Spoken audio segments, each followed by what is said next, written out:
That one too?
kata for the sound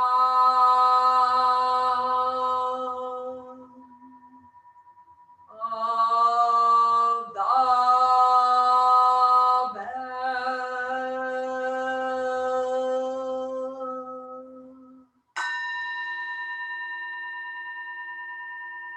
Mind calm, body at ease, breathing quiet, sentiment benevolent.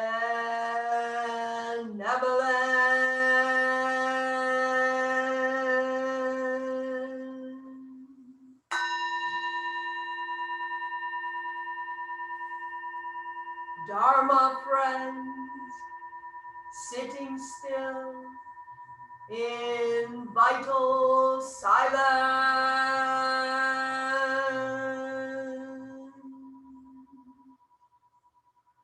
wanting nothing, we practice eco-Buddhism together.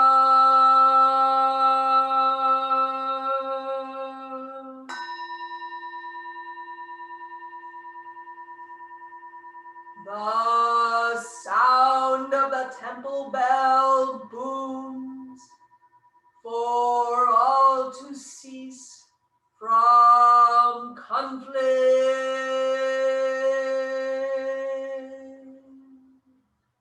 May the way of Buddha usher in the dawn of non-violent global village forever.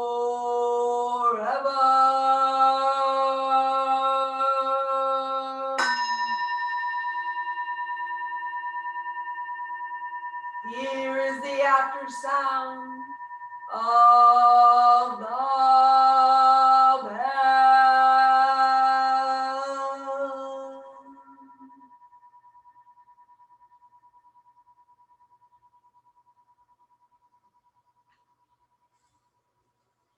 Thunder of silence, light after Dharma rain.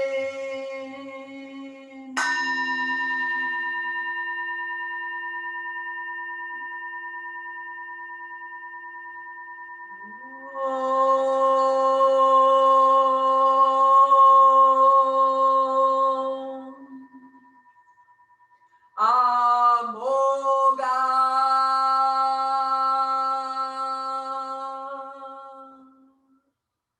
Varochana Mahamudra.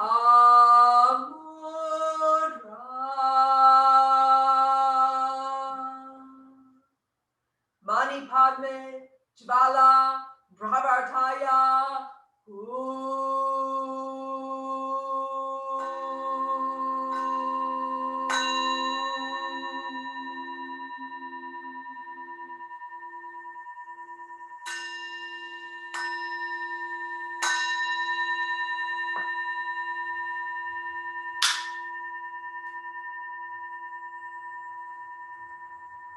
Please stand for our chanting and recitation of the three refuges.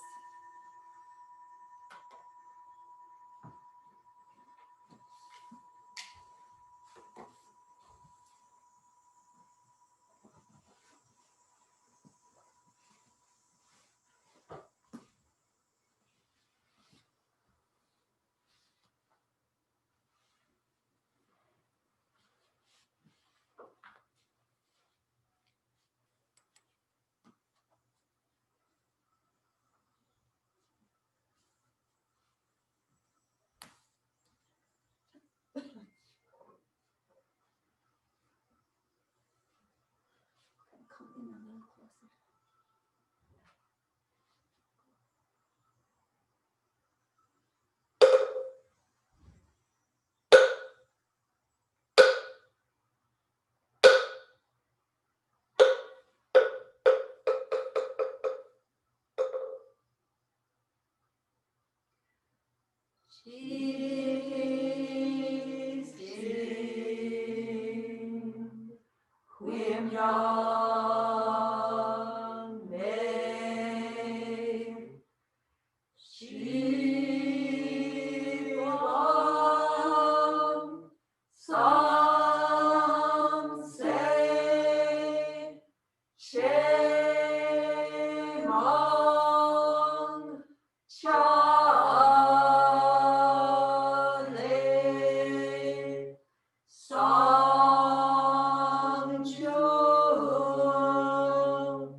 go for refuge to the Buddha I go for refuge to the Buddha and resolve with all beings. and resolve with all beings. I will cultivate a heart of enlightenment I will cultivate a heart of enlightenment and realize the great way. and realize the great way.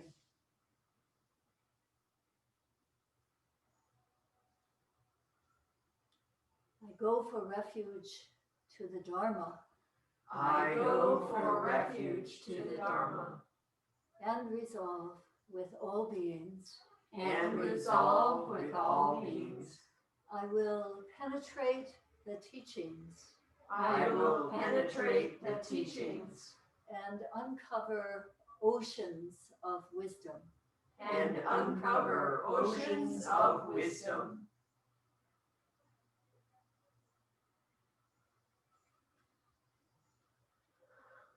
I go for refuge to the Sangha I go for refuge to the Sangha and resolve with all beings.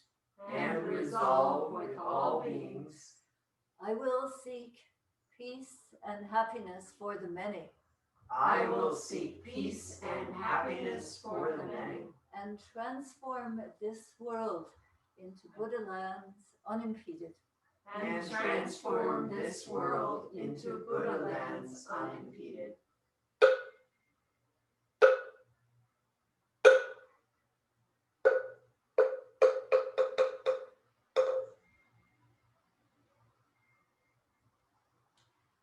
Please return to your meditation for another 5 minutes or so, and then we'll have an opportunity to hear a Dharma talk from our Dharma teacher in Colorado Springs, Kusa.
Please follow along now with these simple mindfulness exercises, learning to harmonize your breath with movement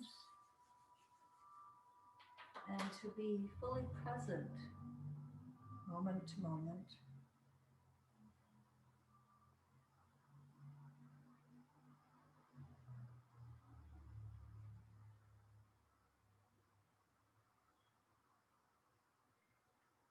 This part at the front here, you might not know this is if you press this, they are reflexology points for longevity.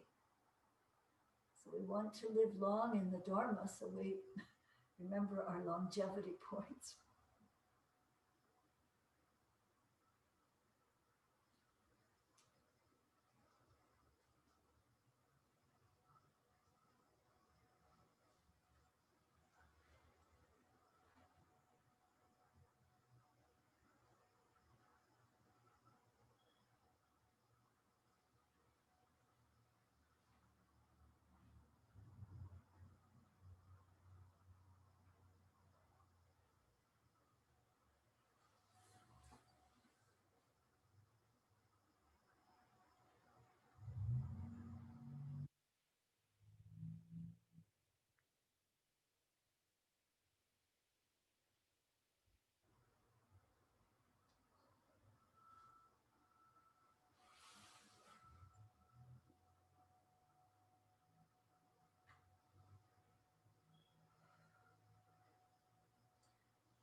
As a general rule, as we open the body, we inhale, and as we fold or close, we exhale. And staying in the position, breathing in and out, and coming up, opening.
Now, before I introduce Kusa a little bit, Martin is going to read a page from the Dhammapada, and we've been reading the section on violence this week. So this particular translation is quite dramatic. Yeah.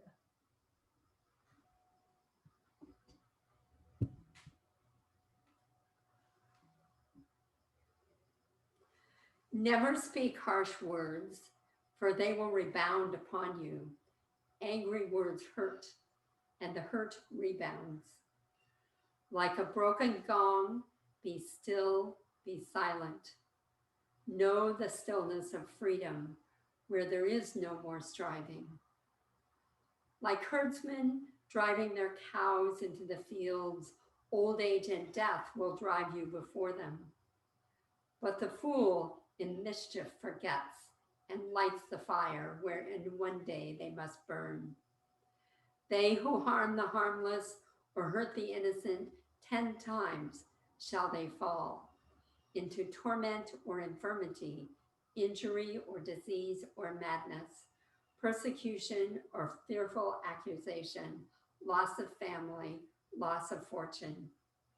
Fire from heaven shall strike their house, and when their body has been struck down, they shall rise in hell.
Yellow leaves twirling.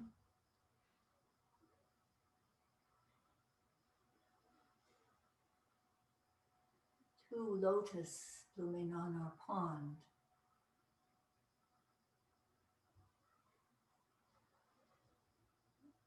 Air feels a little like fall.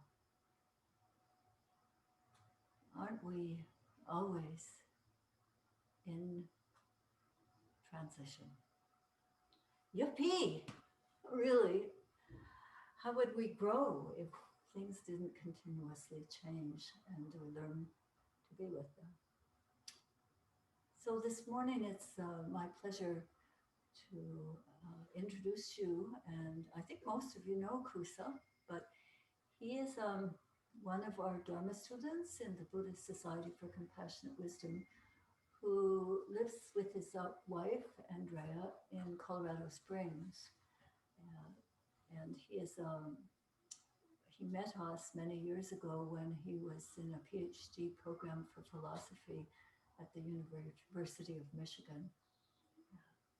Eventually, he entered our training programs, and he and his wife got married here in August. I remember there were lots of sunflowers on the altar. And now he, after doing some high school teaching and was known as Mr. M by his high school students, he's returned to school. And as part of that, as a graduate student, he's also teaching a course called Foundations in Buddhism. So not only does he have a lot of kind of understanding and wisdom, but he's had a lot of direct experience with life. So Kusa, are you there? And Spencer, can you turn over everyone to Kusa?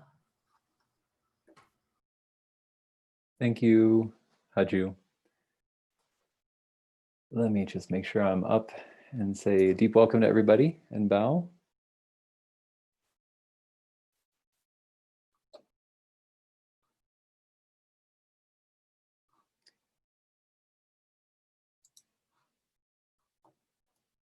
Okay, there's going to be a little bit of a pause when you watch this, just because I wanted to make sure the video came over to me. So welcome, everybody. Thank you for having me here today. My name is Kusa Ivan Meyerhofer, and I'm deeply appreciative to be here and grateful that you've invited me into the space, Haju Sunam, and everyone in the Sangha. So deep vows to everyone this morning.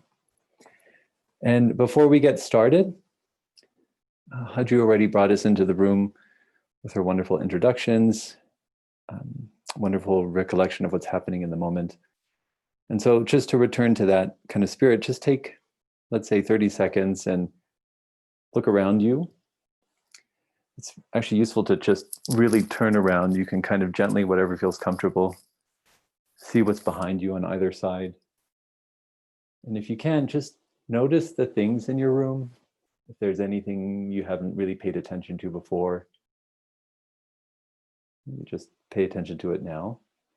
If someone's with you in the room, maybe exchange a recognition. Could be a smile, could be a bow. Just to honor each other's presence and the presence of all the beings with us this morning.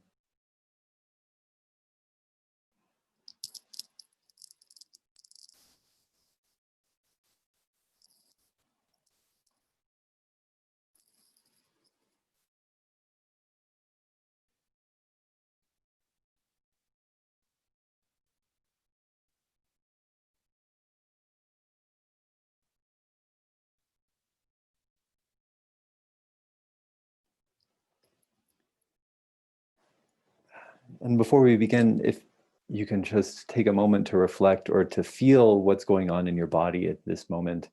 You've noticed something new. Maybe you've exchanged a glance with somebody. If you're like me, you've looked outside. I've noticed the sun bathing this wall of ivy growing up a chimney, and just feeling that that's a little bit of energy stirred in me, kind of like, oh, hey, it's morning. That's nice. So see if you can just feel that energy in your body. Has anything shifted? Do you feel more energetic?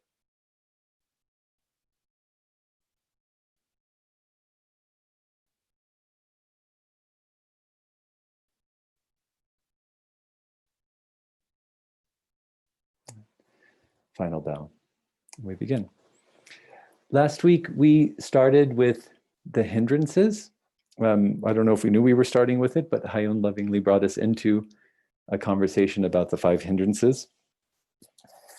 And it was a very powerful talk. I really appreciate it. I went back and listened to it this week. So I want to thank you, Hayun, for reminding us of those teachings. And I thought I would continue this week. For those of you that tuned in because you thought I was talking about ill will, maybe tune in another week. I'm doing sloth and torpor today. That was a last minute change, and it'll become clear as we go along. So I want to talk today about the hindrance of sloth and torpor. But before we begin, I just want to say a little bit about the hindrances and how I think about them, how I think the Buddhist tradition thinks about them. And then we'll move into a discussion of sloth and torpor, talk about Mahamoggallana, and then finish with a brief kind of reading about Ulambana and the Ulambana Sutra. So with the hindrances, the first thing that comes to mind for me when I'm thinking about hindrances is hindrance from what? Like, what am I being hindered from? The 5 hindrances are maybe not in this order, but ill will, desire, sloth and torpor, doubt and uncertainty, restlessness and worry. And so when I hear some of those, like desire, for instance, or doubt and uncertainty, I think, how is that a hindrance? What am I being hindered from? Sometimes being a little uncertain can be helpful, it seems to me, in some context. Doubting oneself can be harmful, but can it also be very helpful? So what exactly is the hindrance? In the Buddhist context, we talk about hindrance from our path, our progress on the path, hindrance from liberation or awakening, hindrance from being of selfless service to others, being a bodhisattva, hindrance from the kind of deep settled peace that this path aims at. So when we talk about these 5 features of our physical and mental lives, we're saying, well, these are hindrances to that path. They somehow block it, or they pose an obstacle that needs to be worked with. So that's one thing to think about, and I'll say a little bit more about that in a second. Another one is I think to know that it's a hindrance, you have to have a taste of what's on the other side that then is being hindered. Chinol talks about having a taste of practice, having a taste of that kind of freedom of waking up. And it can be a small taste, like a little light. And maybe it's like a little light in your hand. And once you get that little light and you have a feeling or a sense of it, then you hold on to it and you take care of it and you protect it and you allow it to grow and you grow it and you grow it. And maybe if you're growing that light, you know what's blocking it from growing, but you also know what you're trying to grow at the same time. So it's important to have a taste of what's on the other side of a hindrance. And partly why we started the practice this morning the way we did is so you get a sense of what is it like to be energized, or what is it to like to notice something new and to take it on with new eyes? What is it like to recognize somebody and exchange a smile and to feel what that's all about, or to really notice, the light outside and to feel inside the energy in one's body and how that's shifting. And when you have a taste of that, then you can start to investigate in your own life, what is a hindrance to it? What's preventing this from growing? And then how can I work with it? Whether it be through abandonment, entering right relationship with it, a form of practice, or an action. So you have a taste of what's hindering it. So again, 5 hindrances. What exactly are they hindering? We would say something along our path of practice, kind of awakening. And then also to have a taste of what's on the other side, which is also a taste on this side that you have in you now. And then you yourself can become a guide, can be a lamp unto yourself and guide yourself on that path. And then you see the hindrances as they arise. It's very important, I think. So we can become our own teachers in our daily life. It is, I would say, necessary to have a Buddhist teacher to help guide you along that path, but only as somebody who points you and guides you so that you can become your own teacher and then guide others along the way. The hindrances on that path, I would say we can divide them up to both physical and mental factors. And thinking about some of them as maybe more mental in terms of the contents of our thought and how we're working with our thought. And some of them are much more physical based, and emotions is the kind of thing that maybe crosses and cuts between physical and mental features. But the hindrances are saying, they're asking us to look at how we move forward on this path. And they're saying, you know what, it takes a lot of work. It takes a lot of work. And there's a lot of really slippery things that come up. And sometimes things that come up and you don't really notice them. And those things that come up that you need to work with as obstacles and challenges, you need to work with them, and they're both physical and mental. And sometimes you want to focus on one and the other as you move forward. So it's useful to break them apart, but to notice how they work together to, very obvious example for me in terms of thinking physical and mental working together is just getting tired. Like, been very busy. I started school, I'm reading a lot. I'm also trying to do home duties. And I kind of know that by 10 or 11, even though I want to finish that last book and write another paper for the next day and, prepare the Dharma talk and everything, I'm just tired. And all these thoughts are going to come up, and that physical exhaustion prevents me from doing the work that I need to do. And I'll struggle with it. And sometimes I'll stay up and fall asleep on my desk. And when really the right answer there is just go to bed. Like, I just need to go to bed. And so there you can see, I think we all have that, getting hungry is another kind of case where physical and mental come together. And sometimes it's important, is this a moment to work with the mental side of my life? Or is this a moment to work with the physical side? Or is this a moment to bring them together? Or, and that way you become someone who becomes deeply interested in your own present moment arising of experience. So that's a little bit on the hindrances. And I just want to forward, before we get into sloth and torpor, something I'm pretty sure Hayun said last week too, with some of these like restlessness and anxiety and sloth and torpor, which I'm going to talk about as a kind of tiredness and boredom and listlessness. I think it's important to see that there are versions of these that are really intense and they require professional help. And so nothing that I'm saying here should prevent somebody from seeking out that kind of professional help if they need it. I know myself have at times after my parents passed away, thought, oh, you know what, I can get through this kind of grief and this depression that I'm working with. And then it became clear to me that I need to actually seek out some help for it. And so I think not looking past that as a real option. That's actually very much part of our Buddhist path, to help ourselves and to know that when we can be of help or when we need to bring others in as skillful teachers to help us through that. And so never to look past that. Okay, so sloth and torpor, but I'm going to talk about them as listlessness and boredom. And listlessness is the kind of sense of apathy, lack of interest in things that are arising. And if there's a way that you can get into it and feel it, I would say it can be a thought. It can be like the thought maybe comes to you, oh, this doesn't really matter, kind of thing. Or, oh, here it goes again. You know, you're just like, let's just do this. You know, it's just like kind of, I don't want to say resignation, but maybe it's resignation. So there could be the thought of listlessness and boredom as something that needs to be worked with in one's practice.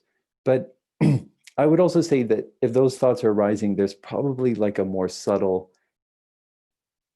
sea of energy, karma, just something moving inside you that's coloring your perception, and that's coloring your judgment, and that's putting a lens on it that's making you less interested. And some of this you might think, well, no, I'm definitely interested in things I'm doing. And I think some of the examples, actually, one of the examples we'll read from Moggallana, the Buddhist teachings is saying, you know, just to be really aware and really pay attention that maybe this is coming up. The other night it's actually right before school started, and we were watching a movie. I forget what movie we were watching one night. And, you know, it was a long day. You know, there's a lot going on in the world, but it's always like there's some good things that were happening here in our present moment. And we finished the movie and we were about to go upstairs. And I remember saying, you know, well, there goes another day. Here comes another one. And Andrea looked at me like, what are you talking about? Today was a good day, you know? And so that morning I really had to check myself, like, where did that come from? Where did that thought come from? What was the thing that gave rise to it? That for me is that kind of expression of listlessness. I'm no longer aware or alive to the present moment. I'm definitely not alive to the being that was right next to me, Andrea, and paying attention to her feelings and being in right relationship with that. You know, my dog Charlie's next to me, and it just became this kind of like, just another day kind of thing. And I would say I'm pretty interested in the movie and everything. So where did that come from? You know, I think the Buddhist path is asking us, like, yeah, really investigate. Where did that come from? How can you work with that? So I think that's one example of listlessness as sloth and torpor as a hindrance. And remember that question, what is it hindering? It's hindering a path. What is that hindering in that moment? And I think it's coloring a perception of not really being alive to the dynamism and the dynamics of that moment, to the mystery of just being alive. Really just like, wow, we're here.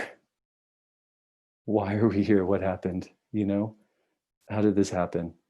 And the kind of gift that comes with it. Like, I didn't ask to be born, but now I'm here, and I'm here in this space with this person.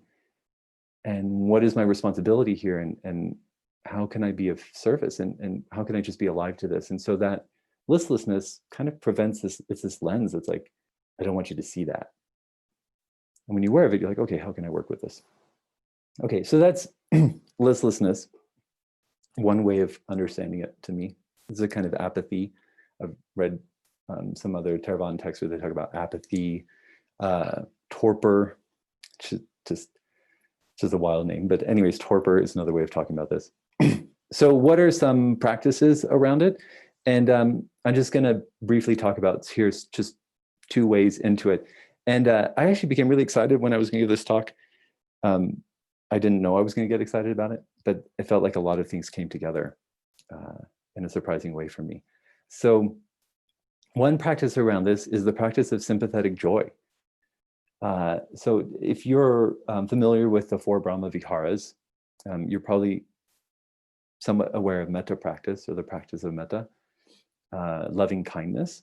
But there's actually metta and loving kindness is part of 4 other practices and states that one should enter into and try to cultivate.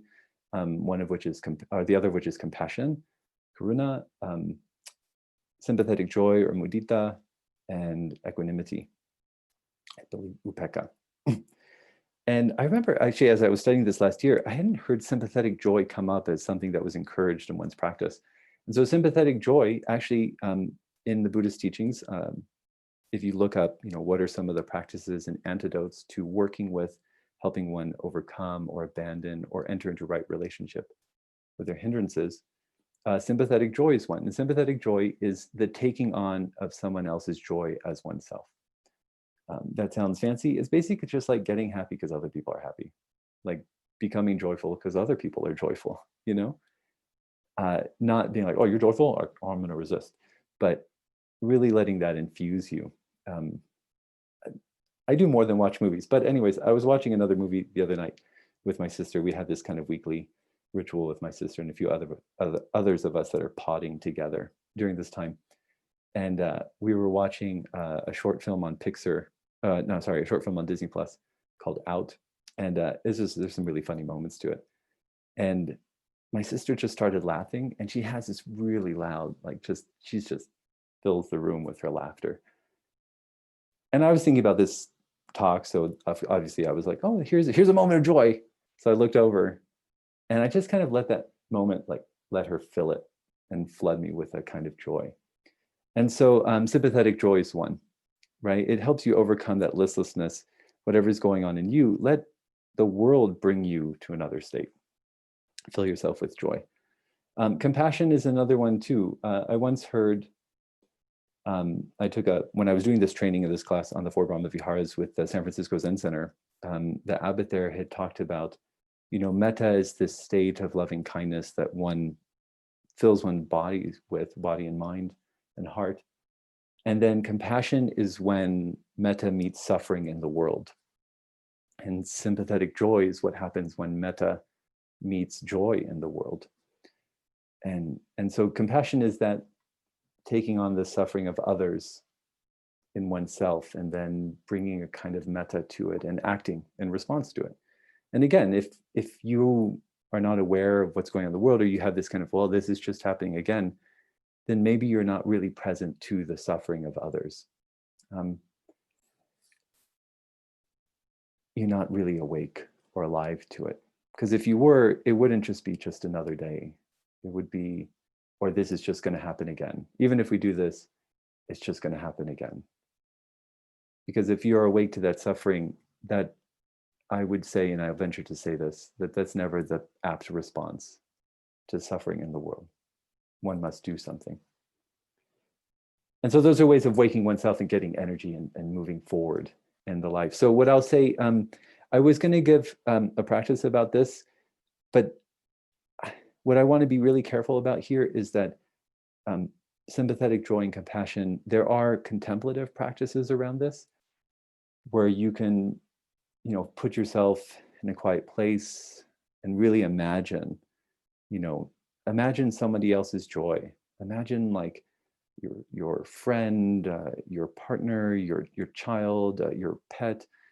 Imagine in the plants or something, and really let it infuse you with a kind of joy. And whereas with a compassion practice, you might want to transfer suffering that you take on to purify it and bring a kind of purity into the world. I would say with sympathetic joy, you kind of want to let yourself just be infused with that joy and then move forward from that so you can see the world from that spirit of joy. The reason why I don't want to give a contemplative practice around it now is because I want to encourage you as a homework to actually do this and to go out. These are not contemplative practices in the sense that one should engage in sympathetic joy in their own room on the cushion and alone in private. That sympathetic joy is confronting the world and taking on the joy of others in the world, and then mirroring that joy back in and letting it transform you as you move forward on this path. And compassion is actually going out and meeting suffering. I know we're in a pandemic time, so it's whatever you feel comfortable with, whatever you can do, but there's all sorts of ways to help suffering in the world. And it's not just about contemplating it and imagine it being purified, but to actually engage in the action and do the bodhisattva work. So my encouragement for you is to actually go out and do that practice. Find a way to take on somebody else's joy this week. Find a way to meet suffering in the world with compassion, and to engage in the practice. In the Metta Sutta, at the beginning, we hear, this is what should be done by one who is skilled in goodness and who knows the path of peace. And then later in the sutta, there's the wish, which is the typical practice we know in metta, where it's, you wish to yourself, may I be happy, may I be at peace. And then you take on a neutral person and may they be happy and may they be at peace. But we shouldn't forget that the beginning of the Metta Sutta says, this is what should be done. This is what you should actually do if you want to practice metta. And that's part of our Zen spirit, is to actually engage and do this. Okay, so sloth and torpor, one example of which is listlessness, and a practice to kind of work with it would be sympathetic joy and compassion practices. Now I want to move on to another aspect of sloth and torpor, which is really just physical exhaustion, like just being tired, right? You're just tired. And this brings us now to Moggallana. And so we're going to transition into talking about Mahamoggallana. This was actually very fortuitous. It just came together. I'm like, wow, man, this is in the teaching of Moggallana and Moggallana's teaching. So this is really cool.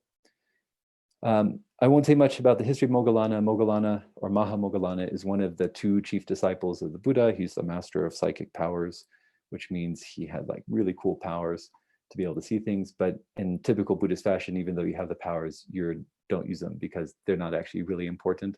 They're kind of just like, wow, that was cool, but the real work is the path. So forget the powers, in a sense. And so he's still continuing on the path, and he's trying to awaken. He, as one of the true chief disciples alongside Shariputra, was very close with the Buddha and a very important person in the Buddhist Sangha.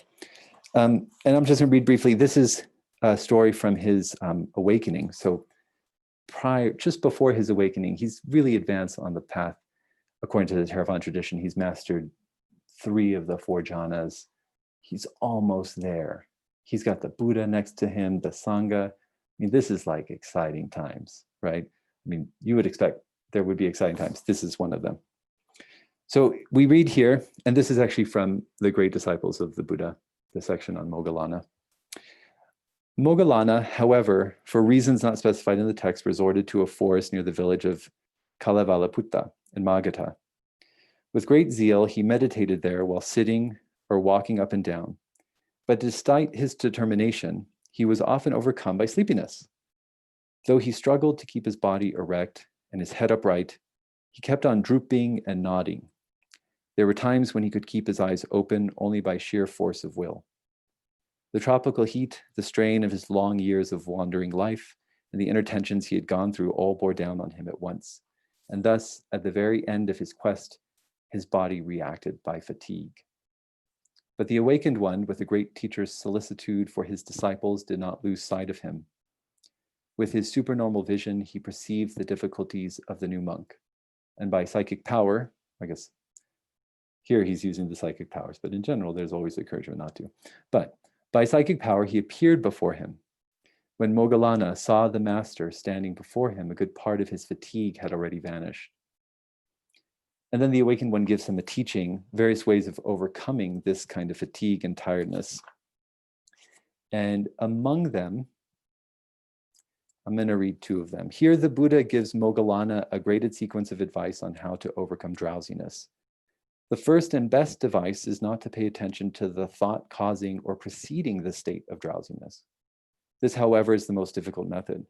If one does not succeed with it, one may summon some energizing thoughts, or one may reflect upon the excellence of the teaching, or recite parts of it by heart.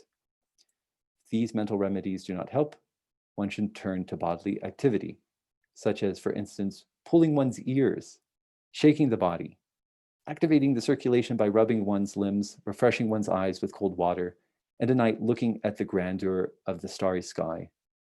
This may make one forget one's petty drowsiness.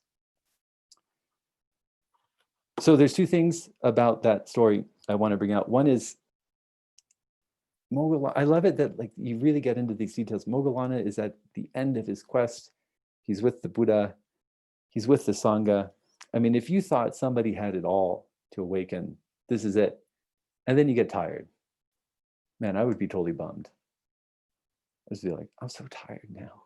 I'm going to tell the Buddha I'm not tired, but man, I'm really tired.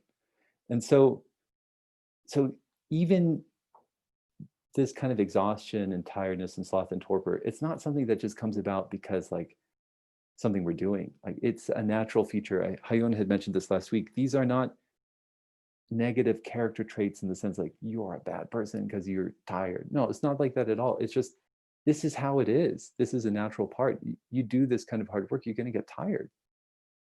And so it's just part of the path. The obstacles themselves are part of the path. The hindrances are very much a part of this. And so you work with them. And so the Buddha appears. So I like that, like, even though he's at the end, and it's maybe even because he's at this end of his quest, he's really tired. It's the last thing he has to deal with.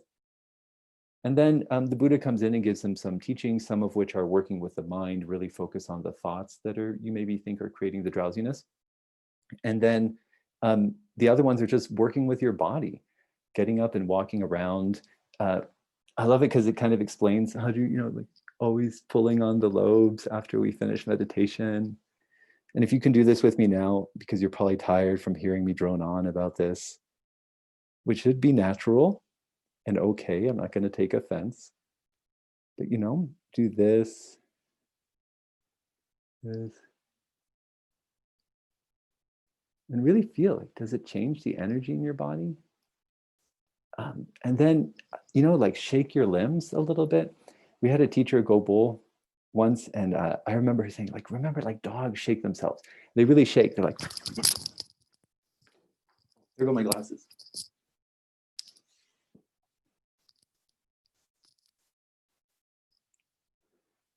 So you can really do things to kind of energize your body. Like I feel really energized right now and nervous because I just dropped my glasses. So you can do that. So they're like just some basic physical practices around that. And so that's the second part. So the hindrances can be physical exhaustion, tiredness, even with listlessness. These are natural, they just happen. They're part of it. They're part of the realm of samsara that we're wandering through. And so there are practices around them. And sometimes they're really practical, just like pull your earlobes and rub your head and shake your limbs, put some cold water on your face, take a nap, and then get up and do the work again. And that's straight from the Buddha's mouth, as they say, to Moggallana. And not to keep things too long, so I'm just going to gesture at this, and I'm not going to read it, but there's, in the spirit of thinking about Moggallana and our teachings and our practice, and today is Ulambana Day, today, this is the time period of Ulambana. Moggallana is actually really important for the originations of Ulambana. And so to connect that up with this talk on hindrances, I was thinking, well, what would it be like if one had overcome the hindrances? What would that kind of interested action be? An action not guided by sense desire, or not guided by, or not hindered by ill will, restlessness and worry, and skeptical doubt. And I think the story of Moggallana, that is the background for the Ulambana Day, kind of gives an example of that. And so I'm not going to read the whole story. I'm actually just going to tell you about it briefly. So Ulambana is the story of Moggallana. Moggallana he's attained awakening, and he's surveying the world, and he's interested in, where are my parents now? Parents have passed away. Where are they? Is a kind of expression of a desire to really care for and honor them. And he's surveying the world with his mystic eye, and he sees that his mom is in a hell realm as a hungry ghost. So Ulambana Day is a day of honoring and trying to transfer merit and take aware of the hungry ghost. But the hungry ghost is the kind of people who have passed away, those who are no longer in our lives. So it becomes a kind of mourning practice, a sense of, but just not just mourning, but entering into right relationship with those that have come and gone. Because entering into right relationship with our ancestors those we liked and those we didn't, is really entering into right relationship with the present moment. And so Moggallana looks and sees his mom's a hungry ghost and tries to make a food offering to her. But as he does that, it disappears and blows up in flames, and she can't eat it. She's hungry, but she can't eat it. And so he is just ridden with anguish and crying, and the tears and the cries of pain. This is my mother and I can't do anything to help her. What do I do? And so he goes to the Buddha.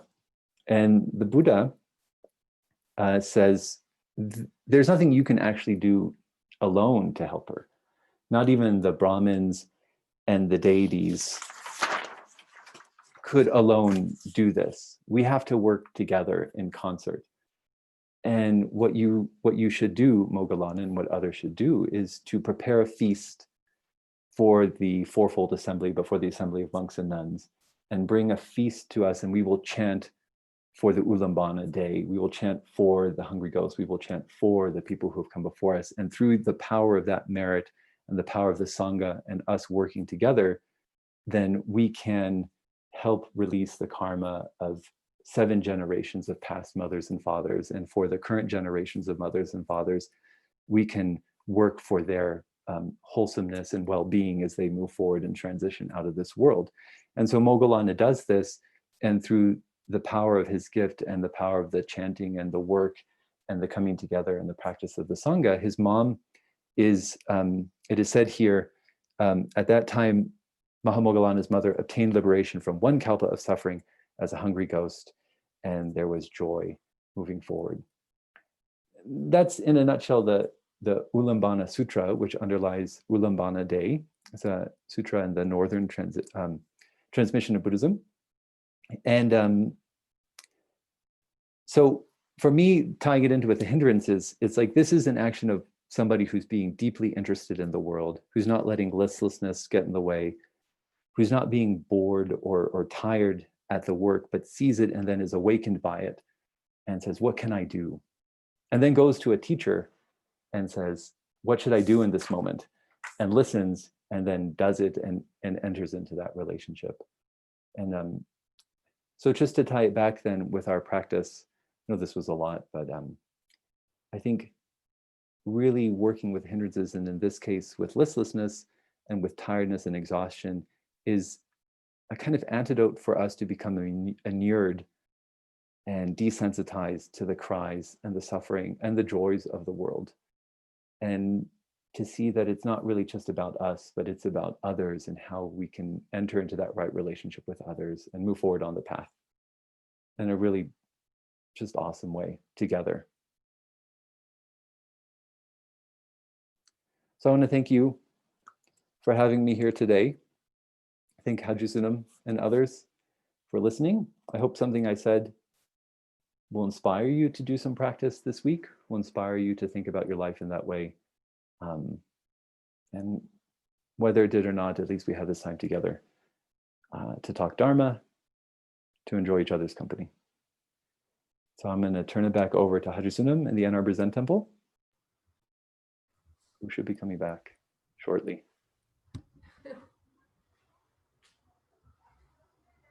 Here she is. She's here.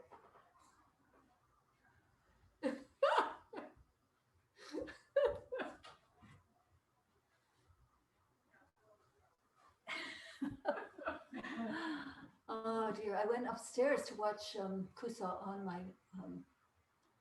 my computer because I can usually hear better. And I have had somebody come and get me and point me in the right direction. That seems to be much appreciated, everyone. And thank you, Kusa. It was really, this hindrance series has been really quite wonderful. And I like this idea of coming to a right place with things that you've mentioned. So let's see what hindrance comes up for us to examine next week. Thanks for being there for us over in Colorado Springs. And now, some announcements from Hayun, our Dharma teacher here in Ann Arbor. Yeah. Hello, everyone. My message for today is do not allow listlessness to hinder you from connecting with the Zen Buddhist temple in Ann Arbor. We have many offerings for you and ways for you to partner with us. First of all, I wanted to say for our larger Sangha, which I know includes people from all over this country and even in Europe and other countries, that you also can connect with our temple because in our e-bulletin next week, we are going to have a poetry offering gently. We're going to gently offer poetry. We call it a POG, poetry offering gently. I was reminded that a poetry slam is actually a competition, and we are not about competition here.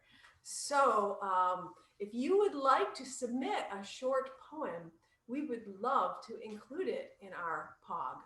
And I think it will be a joyous experience for us all to see our various poems. We've been doing something called the Words to Shelter By with some of our great masters. And now we want to include some of our own Sangha poems. So please submit them to us at AnnArborZenTemple@gmail.com if you have any submissions. So for those of you who live near the Ann Arbor Temple, we have many opportunities for you as well. And I just wanted to remind you that while the weather remains beautifully wonderful, which it still is, we are going to have every morning, except for Wednesdays and Saturdays, morning practice at Burns Park in the great lawn there. And we sit together spaced apart under trees and do meditation in the great lawn there. It's just a beautiful way to start your day. It's at 6:15 each morning. I know it's early, but you can set your alarm and not be listless. I know that.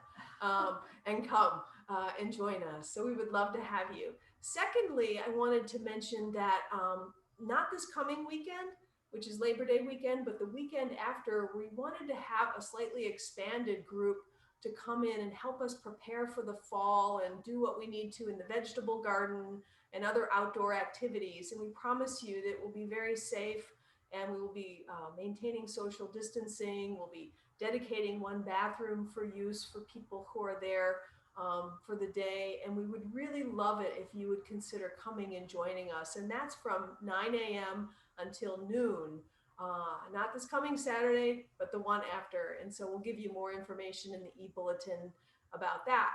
If you are not a part of our e-bulletin, we invite you to join us because you'll really find out just a lot of good information about what's going on and about members and friends. So it keeps you connected to the temple in a really special way. So again, AnnArborZenTemple@gmail.com if you want to be a part of our e-bulletin. We'd be happy to include you. And I just finally want to just continue to express our gratitude for people who are supporting the temple. As you know, these are really trying times, and we are so grateful for the sustaining help of our members and friends to allow the temple to come to you each Sunday and allow us to do our other important work. So thank you very much. Back to Haju Sunim to lead us in the Four Great Vows.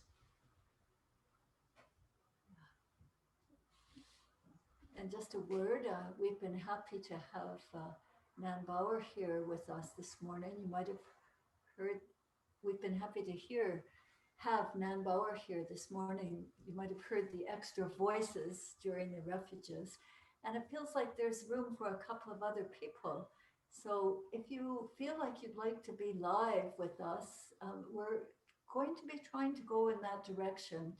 Please call and we'll see. That's what Nan did. She wrote and she said, I'm going to be here for the Ulambana service. How about coming a little early? And we figured it out.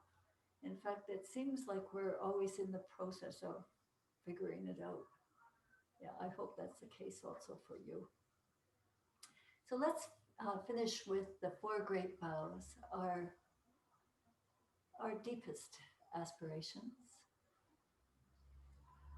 And please repeat after me. All beings, one body. All beings, one body. I vow to liberate. I vow to liberate. Blind passions, one root. blind passions one root. I vow to terminate. I vow to terminate. Dharma gates one mind. Dharma gates one mind. I vow to penetrate. I vow to penetrate. The great way of Buddha. The great way of Buddha. I vow to realize. I vow to realize.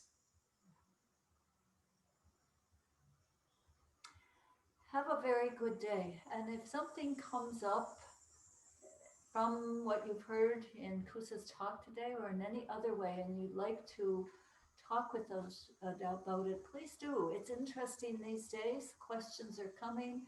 We've been asked for funeral services. We've been asked for marriage ceremonies. We've been asked for what would it be a Buddhist practice when there is a difficulty in a relationship, etc., etc. So let us be of service.